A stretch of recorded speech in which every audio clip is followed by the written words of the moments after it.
Hello everyone, কেমন আছেন? আমি ভালো আছি। আজকে আবার চলে এলাম একটা ছোট ব্লগ। আজকে কি কি রান্না করেছি সেইটা নিয়ে বলবো, আর তার সঙ্গে এই ঘরের যা রোজকার কাজ আমাদের মহিলাদের আর কি আছে আলাদা করে। এই চান করে বেরোলাম, পুজো করলাম। দেখাই, চলুন পুজো করলাম। এই যে পুজো করলাম, গোপুসোনাকে সাজিয়ে গুজিয়ে বসিয়ে দিলাম, কিশমিশ খেজুর সব খেতে দিলাম। এই যে এখানে ধূপ জ্বলছে, ধূপ এই যে ধোঁয়া বেরোচ্ছে দেখা যাচ্ছে। এই পুজো শেষ করলাম, এরপর খাবো, এবার দেখাবো কি কি রান্না করেছি। তারপরে এদিকে মেয়ে তো অফিসের কাজ করছে। হ্যালো বলো। হ্যালো। অনেক বেলা হলো, আজকে আর জলখাবার খাইনি। জলখাবার খেতে পারি না। এদিকে সমস্ত ঝাড়ু পোছা করেছে ও বাড়ি থাকলে ওই করে। এদিকে সব আমিও রান্না বান্না করে সমস্ত ক্লিন করে নিয়েছি একেবারে। এদিকের আলোটা জ্বালিয়েছি, এদিকে জামা কাপড় কাচা হচ্ছে। রোজকার গৃহকর্ম রোজকার যা কাজ সেগুলোই দেখানো আমাদের, মানে যে আমরা আর কি আলাদা করে দেখাবো, রোজই এরকম যা করছি সেগুলো। এদিকে জামা কাপড় কাচা চলছে, এইদিকে সব খাবার দাবার গুছিয়ে রেখেছি। দেখাই কি কি করেছি। এদিকে তো ভাত সর্বপ্রথমেই করেছি, ঠান্ডা হয়ে গেছে। এদিকে করেছি ডাল, আজকে অরহর ডাল করেছি। একটু ঘি আর জিরে ফোড়ন দিয়ে, শুকনো লঙ্কা দিয়ে অরহর ডাল করেছি আজকে।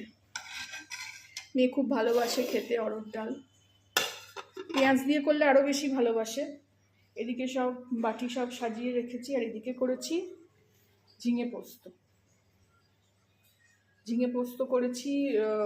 ঝিঙে আনলেই পোস্ত খেতেই ইচ্ছে করে, অন্য কিছু আর এখন ভাল লাগে না। আর ওদিকে চাটনি করেছি, দেখাই। এদিকে চাটনি করেছি, এটা এই বাটিতে একটু নিয়ে নেবো বলে আলাদা করে একটা বাটি ধুয়ে রেখেছি। এই হলো আজকের একটা ছোট মিনি ব্লগ। এই আজকের রান্না, আজকের মেনু। এই যে চান টান করে আসলাম। একদিন মানে যেদিনকে যেরকম বার সেই রকমই আমি কালারের জামা পরার চেষ্টা করি। আজকে মঙ্গলবার, তো ওই জন্য অরেঞ্জ জামা পরেছি। বৃহস্পতিবার হলে হলুদ জামা পরি। আর বাকি দিনগুলো ওই চেষ্টা করি যে যেরকম জামা পরার একটা, মানে মঙ্গল আর বৃহস্পতি শনি এই তিনটে দিনকে মানে ওই কালারের, মানে মঙ্গলবার হলে অরেঞ্জ কালার, আর বৃহস্পতিবার হলে হলুদ, আর শনিবার হলে কালো। এই তিনটে দিনকে বেশি মেনটেন করি, বাকি তো যেরকম পারি সেরকম করি। চলুন এখানেই শেষ করছি আজকের ব্লগ।